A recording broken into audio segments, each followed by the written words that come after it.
Hey, gang. Well, today I am interviewing one of my favorite people, one of my favorite authors in the health and wellness space. It's Dan Buettner, the creator of the Blue Zones, the author of multiple Blue Zone books.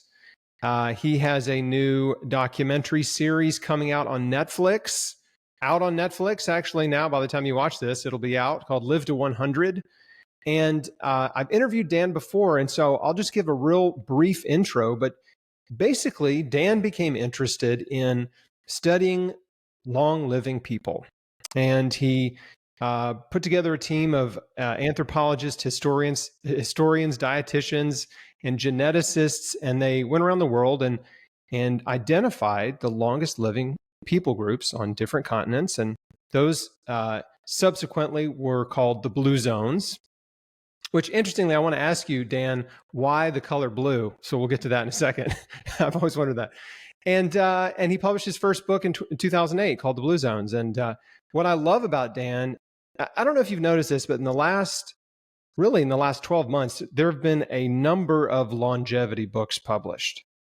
And the biggest issue I have, it's a big trend right now, and there's a lot of sort of well-known health and wellness authors and doctors publishing longevity books. And what irritates me is most of these books they're scientific in nature, but they aren't really studying the longest living people groups like Dan does. They're more almost like bench studies. And to me, we want to learn from real people, from real living people. We don't want to speculate based on some models or hypothetical stuff or new drugs or, dietary fads. Like, let's actually study what long living people do, how they live their lives. And so anyway, that brings me to Dan. Dan, thanks for taking the time to do this interview. Thanks for having me. It's great to sort of meet you in person, as it were, Chris. Yes, here we are. And you also have a new book coming out, which is the Blue Zone Secrets to Living Longer. That's right. Yeah. It comes out Tuesday of this week, so it'll be out when this podcast is out. But the idea that took me 20 years to write, by the way, and it introduces all 5 blue zones, a new blue zone, and then it gives a very easy step-by-step manual on how to put the wisdom of the longest lived people in the world to work. And, I really appreciate your introduction. Those other authors, especially I think Peter Attia did a good job with his book. But at the end of the day, it's science, it's theoretical. I didn't see any populations that have actually achieved the outcomes that he prescribes. And I did it in reverse. I worked with National Geographic and demographers, and we were very careful. We spent almost 3 years to identify these 5 blue zones before we even said a word. And that involves population data, birth records, and following these people throughout their lives, over 100 years in some cases, and then death records. So these are places where there are 10 times as many people reaching age 100. They have half the rate of middle-age mortality in many cases. A fifth of them are dying from cardiovascular disease and type 2 diabetes in the United States. I know this is the cancer program, but in some of these blue zones, about a fifth the rate of breast and prostate cancer, which may be interesting to some people. So these are places where people have achieved the health outcomes we wanted, and we found 5 of them in disparate parts of the world. And then, with the help of National Geographic, recruited a world-class team of experts to help find the correlates. We can suggest causality. And when you see correlation happening in different parts of the world over and over, it approaches causality. But there are very clear trends of these people making it into their mid-90s and 100 without chronic disease. And my books offer evidence-based ways for people to take those ideas and put them to work in their lives. Yeah, and it's for the average person, correlation, a simplistic way to explain correlation is common threads, right? What are the common threads between these different groups of people? What are they doing? How are they eating? How are they living? What are their relationships like? Their social structure and their daily habits. what do they look like? And when you see those common threads, then you also start to realize, okay, maybe there's something to this. And that's where these correlations come in to longevity. Well, correlations, so you're right. Part of Blue Zone's work is finding the common denominator. But correlation, the most blatant way to think about it is if it's raining outside and you go out, you're more likely to get wet. Or if you're eating, the standard American diet, processed food and junk food, burgers and chips and sodas and candies and so forth, you are more likely to get chronic disease and you're more likely to die about a decade younger, but it's not for sure. But, it's pretty convincing. Yeah, it's like there are always outliers, right? There's always the guy who eats cheeseburgers and smokes cigarettes and cigars and drinks whiskey every day and lives into their 90s or maybe to 100. But that's not the average guy, right? Those are extreme cases.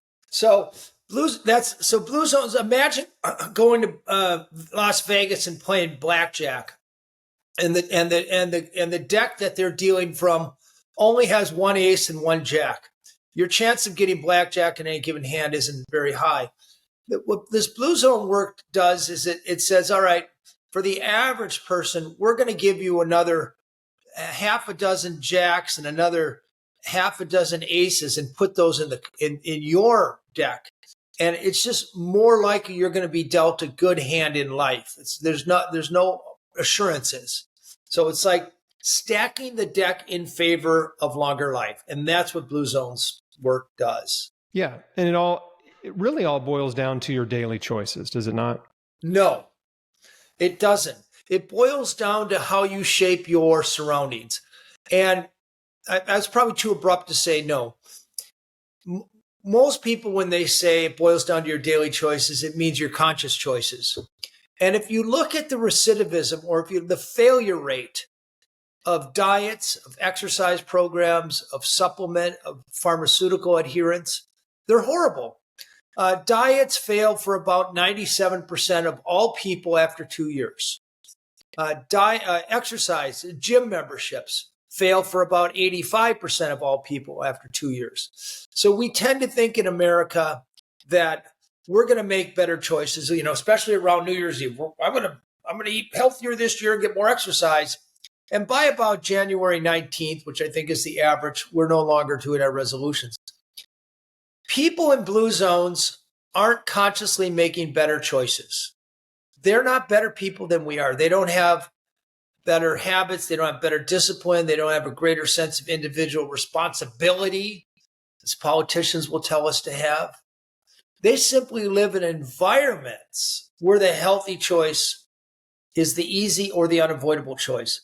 And the Blue Zone's way offers dozens of evidence-based ways for you to shape your surroundings so that your unconscious decisions are better. This book, The Blue Zones of Living Longer, it does give a summation of all the Blue Zones, but we don't kind of wag our finger at you and say you should be eating your beans every day, though beans are the cornerstone of every longevity diet in the world. We show you how to get healthier foods into your daily life unconsciously. We show you how to move mindlessly. We show you how to set up your life so you're more likely to socialize. People who have 2 or 3 good friends live about 8 years longer than people who are suffering loneliness. And these are the things that have worked in Blue Zones, as opposed to rapamycin or metformin or these longevity hacks that these Silicon Valley millionaires are doing, none of which have been proven, and none of which particularly give you any joy out of life either. In many cases, they just elongate a shitty life. Yeah, that's a really good point. I do want to say, though, that it does require effort. It does require rearranging your life, right? And shifting out of a pattern of diet and lifestyle behavior that is, for most people, leading down the path of disease. And consciously making these shifts so that, I believe what you're saying is, so that healthy living becomes easy and natural and effortless and just part of your daily routine, which is what I had to do to help myself survive. Yes. Okay, so the reality is, if you get cancer or serious cardiovascular disease, you are hugely motivated, and you're right. That works for those people. And there's very clear diets that will reduce. And by the way, for 95%, if you boil it down to a whole food, plant-based diet, you're there. People eat a little bit of meat, so what? People eat a little bit of cheese, so what? People eat a Twinkie once in a while, so what? But mostly a whole food, plant-based diet, you're there. There's all these religions around diets, and I like to ignore most of that. But the reality, people who aren't sick don't make the changes. They don't have sufficient motivation.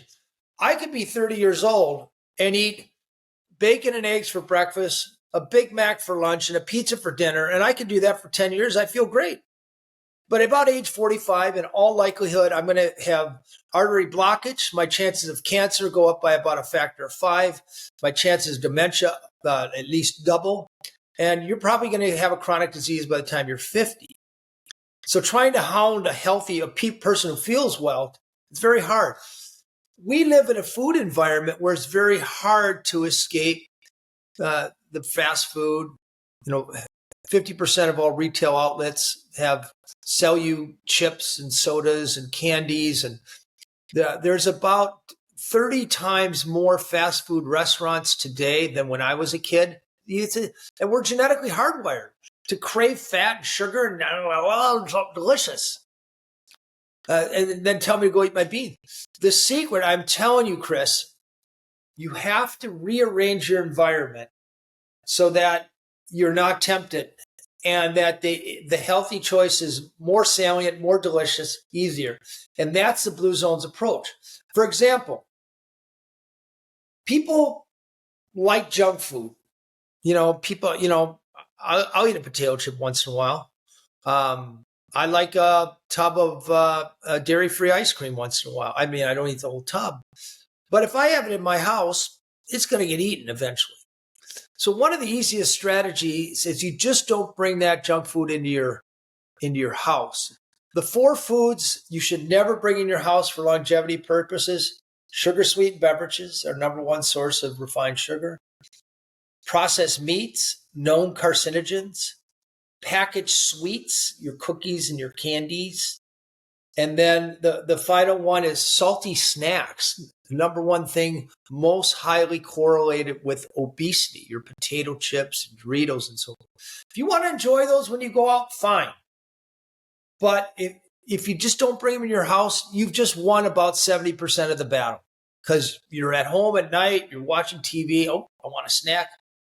All I have is a fruit bowl. So what are you going to eat? You're going to eat the delicious peach. Oh, that's a good one. That one's just right. Perfect. So that's part. And then if you need to bring junk food into your house, a known strategy is to have a junk drawer that's out of the way. I put my junk drawer up, your potatoes and your candies and so forth. Put it up there, because You need a step ladder to get to it. you got a step ladder to get to it. So it's the worst place to put it back is on your counter with one of those clips. Worst thing you can do, because I argue we're all on what I call a seafood diet. We eat the food we see. And if this food's in plain sight, boy, that's easy. That tastes good. I'll just grab that. As opposed to the chips and sodas and the other toxic foods. That's good advice. And I had to follow that same advice myself when I was trying to heal cancer. Is don't buy it. If I don't buy it, I won't eat it, right? If it's not in the house, I have no choice. Like if my house and my fridge and my pantry are full of healthy whole foods, then it's my only option, right? And so, yeah, you might have to just get a little bit tough with yourself and and maybe with some family members too. This becomes difficult when you got a husband and kids or a spouse and, other people in the house that want to eat the junk food, and you're trying to get well. You have to have some conversations. There might be a little bit of conflict when you're like, hey, we're not buying Cokes anymore. But everyone will be better off for it. You're exactly right. So I asked you this earlier, or I mentioned it earlier. How did you land on the color blue? Well, one of the great scientists in the blue zone is Gianni Pass. He's from Sardinia, and it was he who discovered the Sardinian blue zone. And the way he did it, he was going through birth and death records that go back about 150 years. Because if you want to know a long-lived place, you have to find a place where there's been more centenarians, not just now, but over time, in the past 100 years. So he was looking for the villages that produced the most centenarians over time. And once they hit a certain threshold, he put a little blue check mark. And the island looks like a big kidney bean. And notice that in the central eastern side of the island, in the mountains, there were so many check marks that it just created a blue blob. So he started calling it the blue zone. And I met him when I was doing my worldwide story for National Geographic. They weren't called blue zones when I started that story, but I liked the name so much. I talked with him and he acquiesced, and we just started calling every place where people verifiably live the longest life blue zones. What a lot of people don't know is there's a blue zone in the United States. Do you want to talk about that? Loma Linda, California has the highest concentration of long-lived people of Seventh-day Adventists. Adventists live about 7 years longer than their American counterparts. So we named Loma Linda a blue zone, and it's different than the other blue zones. It's not as geographically contained, and it's a real subculture. But they offer us a very good model. Adventists take their diet directly from the Bible. Genesis chapter 1, they talk about every tree that bears fruit, every plant that bears seeds. And stanza later, God talks about green plants. That's the diet of the Garden of Eden. And they have this idea of Sabbath from Friday night until Saturday night. They stop everything. They slow down. They focus on their family. They build their social relationships. They focus on their God. And then in the afternoon, they take a nature walk. And the power of that is they do it their entire lives. So many of the things we try are right-minded. Running a triathlon or joining CrossFit or trying out this new fad diet. They're often not bad ideas, but they never last. The reason people in the Adventists are living longer is because they do it every single week, their entire life for decades. The only way, just to bring up a point here, people in blue zones, they don't have better bodies than us. They have the people listening right now. The pool for the pool of us, 20% of how long we live is our genes. The other 80% is something else. I argue it's our environment. Some people win the genetic lottery, some people don't. But it's the Adventists are genetically diverse, and the reason they're living a long time is they're not getting the diseases that foreshorten our lives. Type 2 diabetes, cardiovascular disease, avoidable cancers, and dementia. The reason they're living longer is because those diseases are greatly delayed, or they don't get them at all. And that's the name of the game when it comes to blue zones. But in order to achieve that, you have to do the right thing and avoid the wrong thing for years or decades. There's no short-term fix. Just as you know, Chris, if you said to yourself, well, I want to beat cancer, and I'm going to get on this. I'm going to get this Beat Cancer kitchen. I'm going to cook all the recipes in there. I'm going to stick to it. And you do it for 3 months. That's not going to, and then you go back to eat McDonald's, and that does you do no good at all. So if you look at the data of diet and exercise programs, that's exactly what we do. We dilute ourselves. So if you want to live longer, you have to think about, what am I going to do for years or decades or a lifetime? And that's why I say, don't try to change your behavior. You're going to fail. Change your surroundings.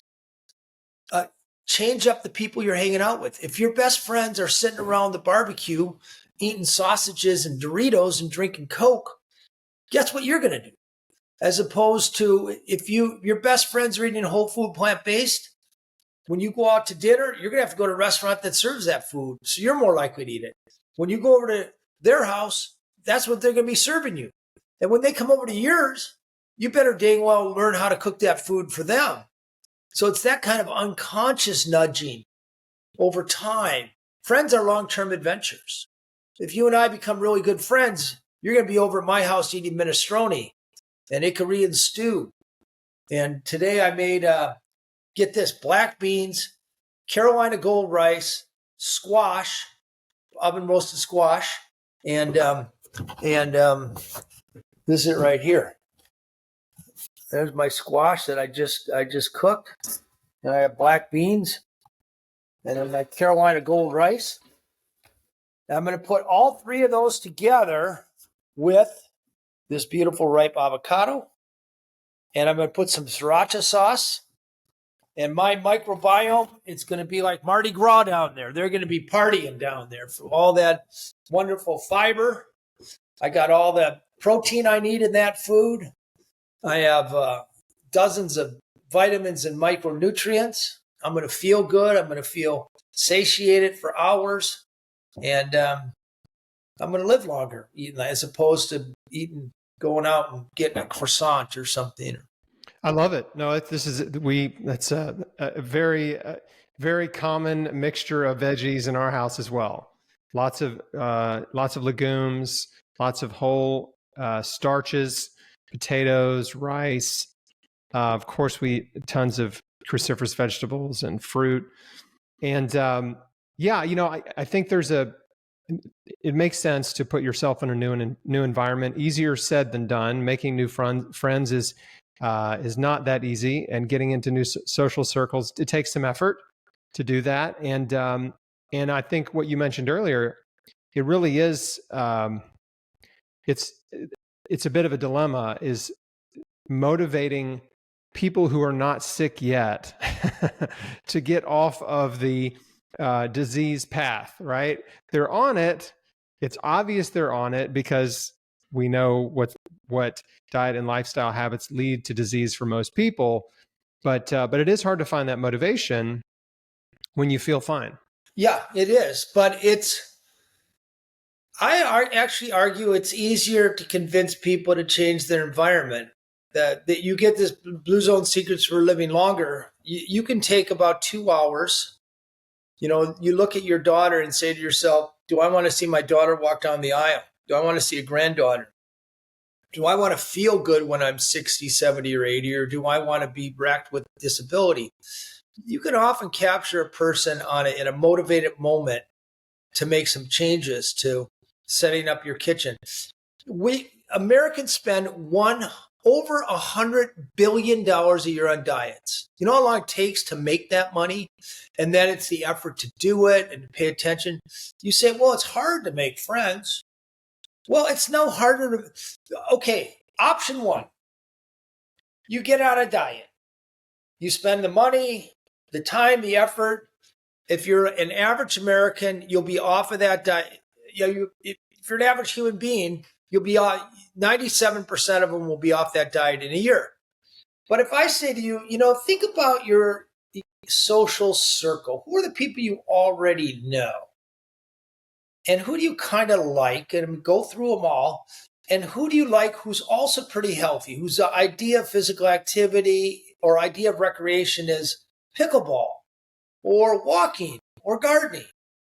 Do I know any people who eat pretty healthy already?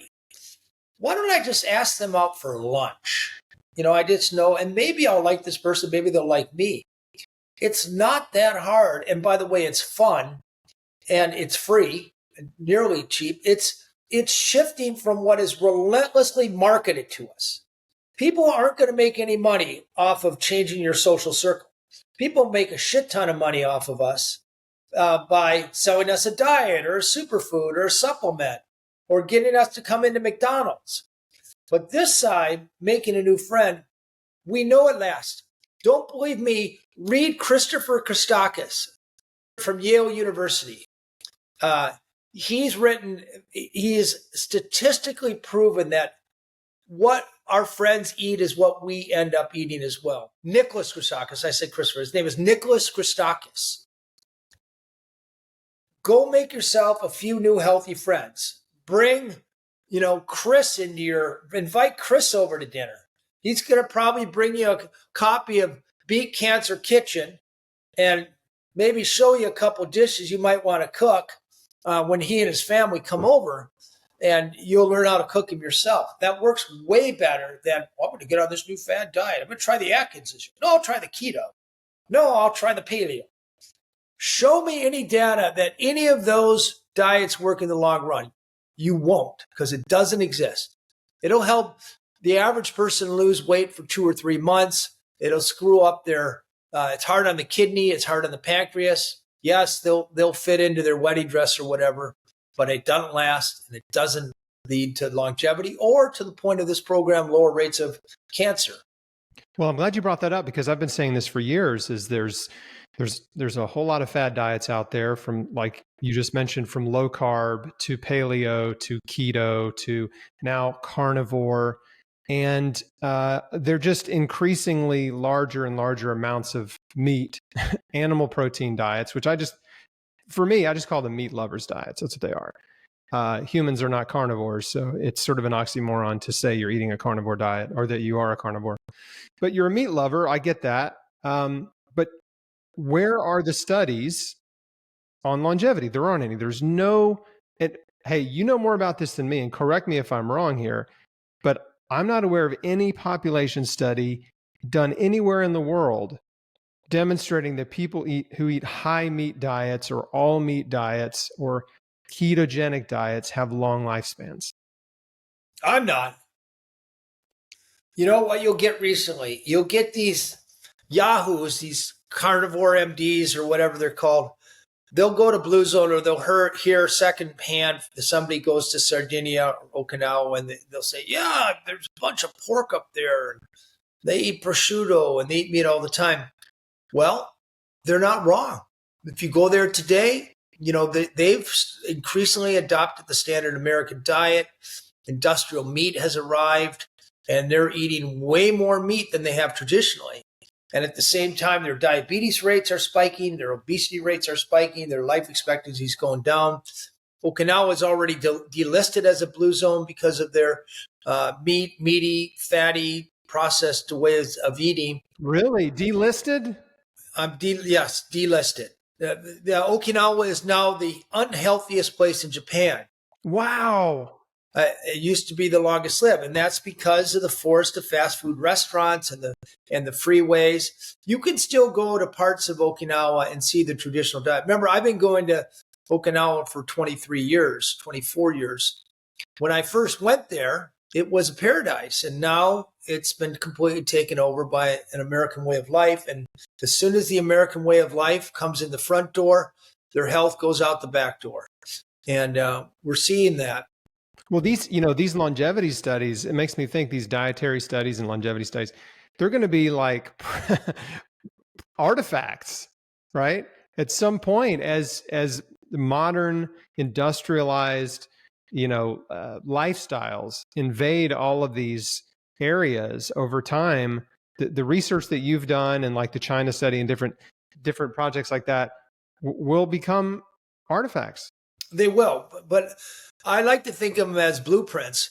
So, to write this book, for example, we did a meta-analysis. We found 155 dietary studies done over the past 100 years. If you want to know what a centenarian ate to live to be 100, you have to know what they were eating as a little kid and a teenager and a young adult, middle age, and lately. And to get at that, we take these dietary surveys. I worked with Harvard to do a meta-analysis, which is a big word for basically at averaging. And if you look at what long-lived people ate over their lifetimes, it was 90 to 98% whole food plant-based. Now, in the last 10 or 20 years, the American influence has arrived, and they're lurching for the McDonald's and the Burger King and the chips and the sodas and the candies, and And the cheap processed food is hitting like a lethal tsunami on these blue zones, and they're all going away. Now, places like Icaria, they've done a little bit better job at keeping it at bay. Sardinia, way up in the mountains, a little bit better job at keeping it at bay. But if blue zones were smart, they'd make themselves World Heritage Sites, and they would never let a McDonald's ever put up. There would be limits on candy bars and sodas and processed meats, and that's what. There's just no question that's what's killing us prematurely. I heard a rumor that there's a new blue zone. Is that something we can talk about? Yeah, I talk about it in Blue Zone Secrets of a Long Life. So in 1965, Singapore was a fishing village. And over the last, my lifetime,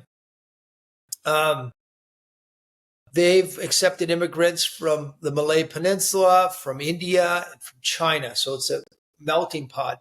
But the government there, led by Prime Minister, Cambridge-educated lawyer by the name of Lee Kuan Yew, he hired smart ministers from Ivy League American schools and paid them good money and told them to make evidence-based longevity expert dies. Sorry, no, I'm yeah, that'd be a rating on my podcast.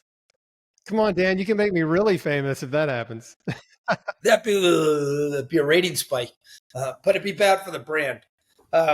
Anyway, so they went about methodically creating a healthier environment. So a few things they did right off the bat. It's universalized healthcare. Everybody's got access to healthcare. That isn't as important as they realized in the 1970s they're quickly being overrun by automobiles.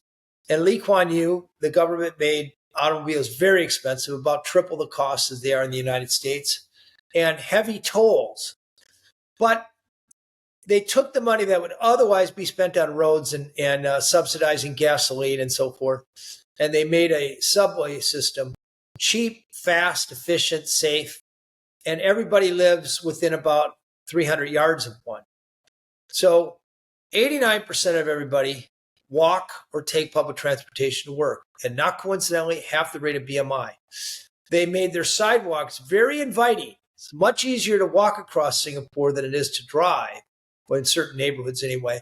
Sidewalks are tree lined, they're often covered, they're wide, they're safe. The lights favor pedestrians over motorists. They subsidize healthy food. Brown rice is subsidized. If you want white rice, you're on your own. And if you want Swiss candy, it's going to be taxed. So the incentives are lined up behind healthy food. The formulations of foods are healthier. If you get a Coke in Singapore, it has 20% less sugar than a Coke in Great Britain. They've made it very easy for people to own their own homes. People who own their own homes live significantly longer than people who rent, for example. That probably surprises a lot of people. Very good access to recreation and nature, though it's one of the most highly densely populated places in the world. We know that if aging parents are kept in the family, those aging parents live 4 to 6 years longer than they would in a retirement home. So rather than building a bunch of retirement homes, very smartly, the government there provides tax breaks if your aging parent lives with you, or even lives within about 500 yards of your house, because they know that if grandma lives nearby, you're going to be over checking in on grandma, and grandma's going to be over at your house cooking and helping you take care of your kids. So it's all these sort of counterintuitive things that, and they're all system-wide. The government isn't hounding people all the time to eat their vegetables. It's the way, it perfectly illustrates my point. Our health and longevity is a function not of our behavior, it's a function of our environment. There's single-digit percentage of people who have the discipline and presence of mind to eat healthy and get their exercise. You just look at the data in America. It's fewer than 10% of Americans are eating healthy and getting enough exercise. It ain't working.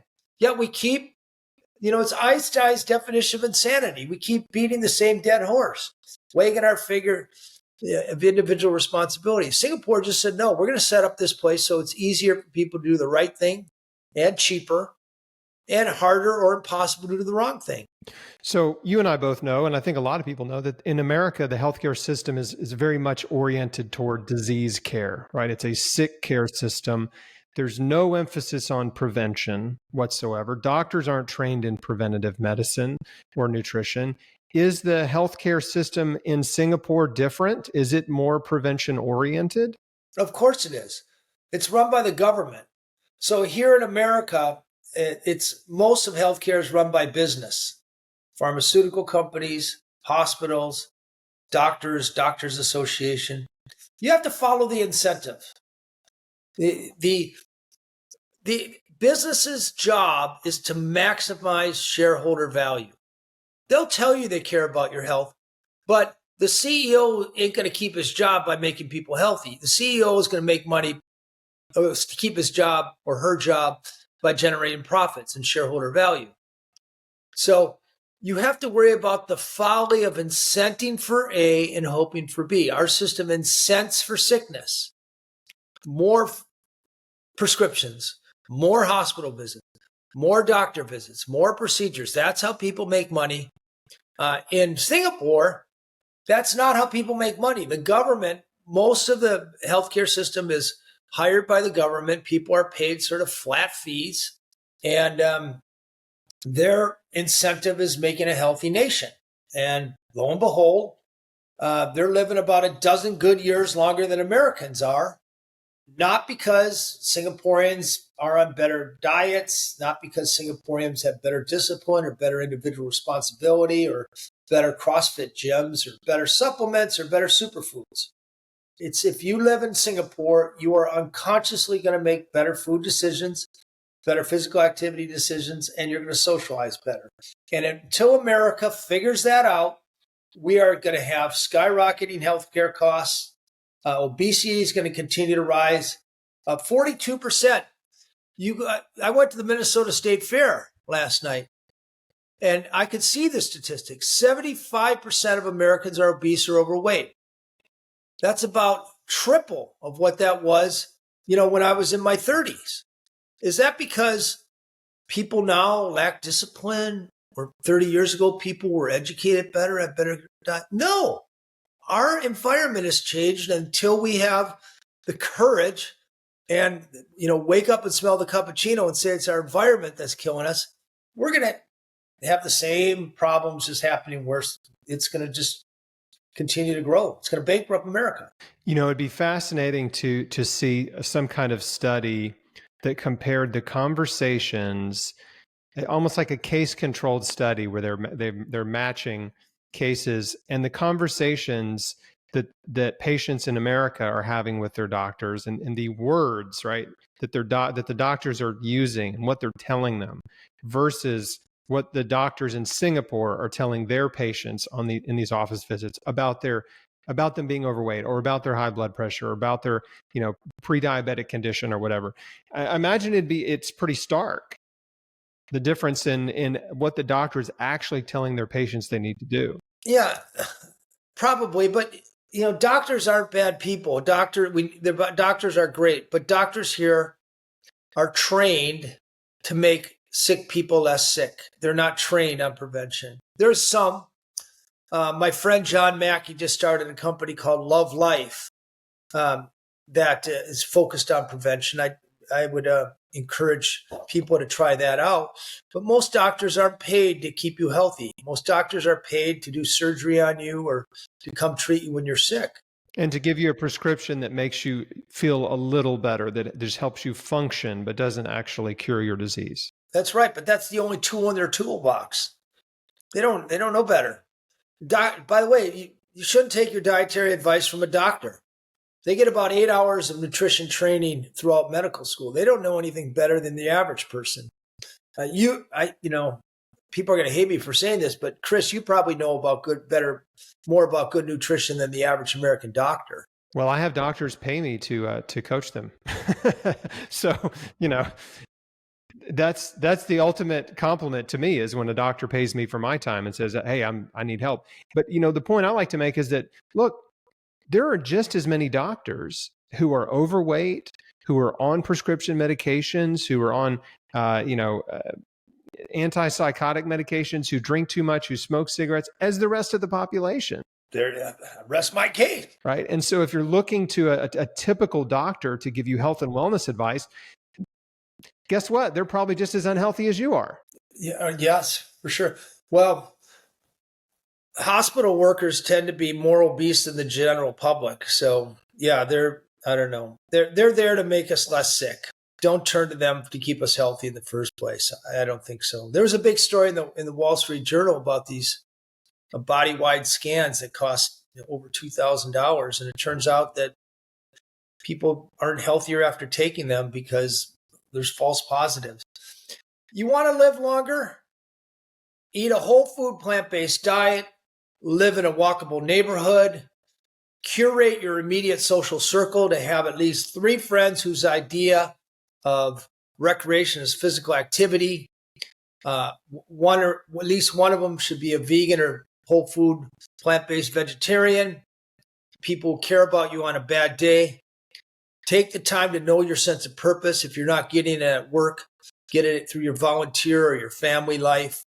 And then do what you need to do to be happy, because happiness is worth about 8 extra years of life expectancy. Well, and these are those common threads that I mentioned earlier, right? This is what you're seeing consistently in all the blue zones and all these long living people. That's correct.